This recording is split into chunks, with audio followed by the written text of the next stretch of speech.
passed Senate Intelligence Authorization Act for fiscal year 1991. The bill was fraudulently introduced as a reform to prevent future incidents of the abuses brought to light during the Iran-Contra scandal.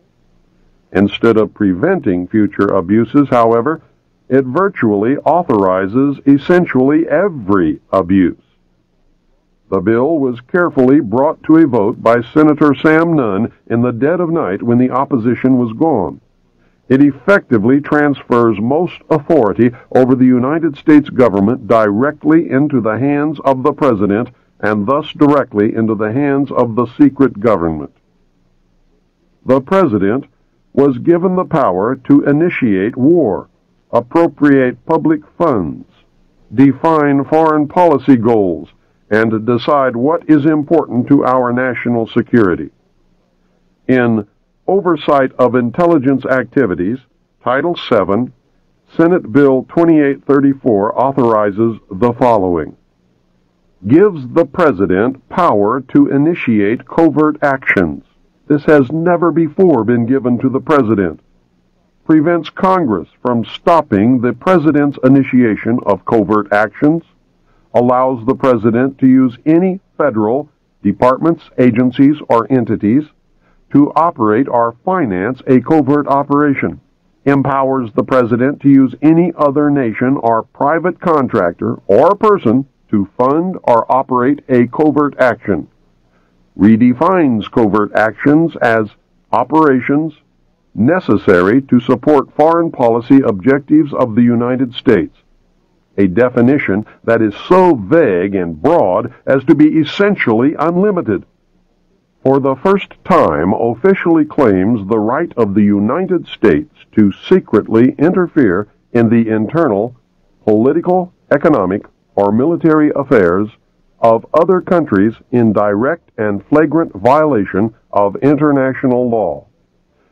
Requires that the President prepare and deliver a written finding to the intelligence committees of the Congress, but allows the President to omit extremely sensitive matters and authorizes the President to claim executive privilege if Congress asks too many questions.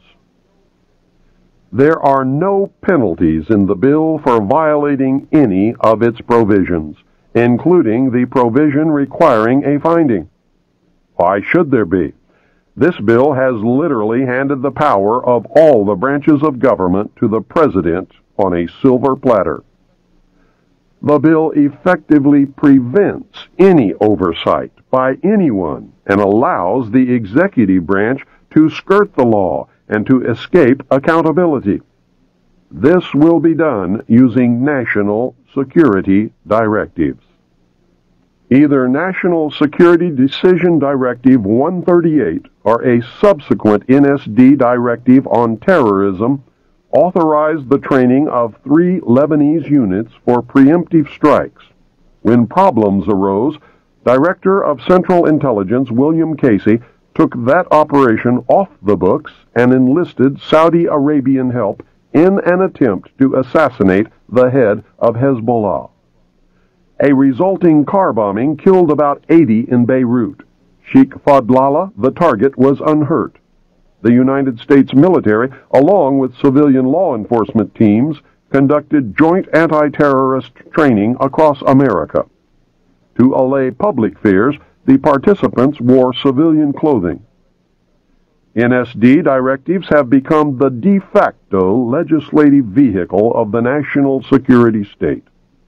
It has become known through the research of Susan Fitzgerald, a research consultant at the Fund for Constitutional Government in Washington, who has collected declassified NSD directives, that many were released without the White House letterhead at the top of the page and without the President's signature at the bottom.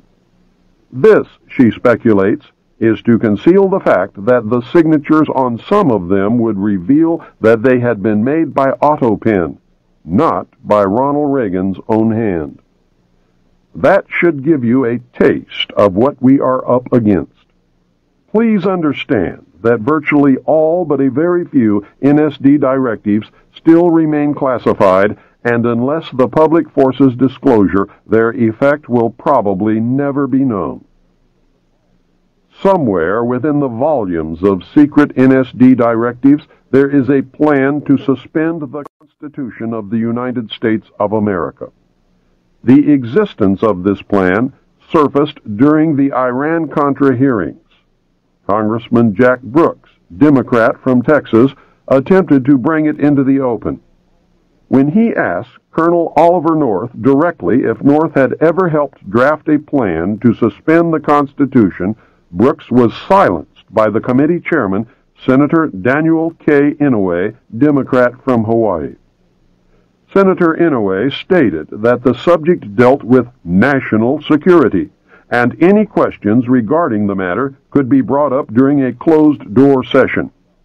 We never learned the outcome.